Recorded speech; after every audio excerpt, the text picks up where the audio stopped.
La vie de Marguerite est un magnifique mystère d'amour. Durant 37 ans, cette fille de la charité est pour tous comme un phare lumineux, solidement enraciné dans le roc. Marguerite est née le 23 avril 1736 à Metz. Elle est la 8e de 15 enfants. Dans cette grande famille où chacun est différent, elle apprend à aimer et à rendre service. À 18 ans, Marguerite décide de suivre le Christ, car pour elle, ce qui donne sens à une vie, c'est l'amour, le partage, le service des frères. Elle veut un monde de paix, de respect, de fraternité. À 21 ans, elle devient fille de la charité pour servir les plus pauvres.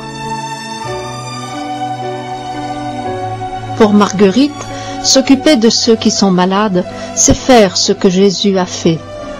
À 43 ans, elle est envoyée à Dax pour diriger le nouvel hôpital Sainte-Trope. Avec respect et compétence, elle soulage toute souffrance. Sa présence sereine rayonne la lumière de l'amour. Marguerite aime les habitants de la ville, petits et grands. Elle est pour tous une demeure de Dieu parmi les hommes. Elle est comme un phare qui montre la lumière du Christ. En la regardant, on lève les yeux vers le ciel. En 1789, la Révolution française éclate. Dans le pays, les bouleversements se succèdent avec une grande rapidité. En 1790, le gouvernement révolutionnaire vote une loi qui oblige les évêques et les prêtres à prêter serment à la nation, séparant ainsi l'Église de France de l'Église catholique. Certains acceptent, d'autres refusent. La population est divisée en deux camps antagonistes. Le climat se durcit, les violences se multiplient, les gens vivent dans l'insécurité. Marguerite refuse catégoriquement de prêter ce serment.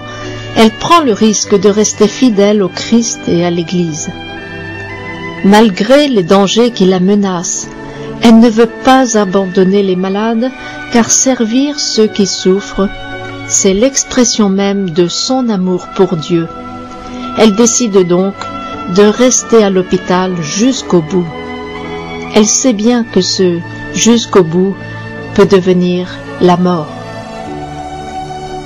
Le 24 décembre 1793, on l'arrête et on la jette en prison. Le 9 avril 1794, Marguerite est condamnée à mort avec exécution immédiate. Unie au Christ qui est resté au cœur de la violence, le frère de tous, Marguerite ne prononce ni critique, ni parole haineuse. Elle reste digne à l'égard de ses bourreaux. Marguerite n'a pas cherché le martyre. Pour échapper à la mort, il lui aurait fallu renoncer à son appartenance au Christ et à l'Église. Mais elle a choisi de rester fidèle à sa vocation de chrétienne et de fille de la charité.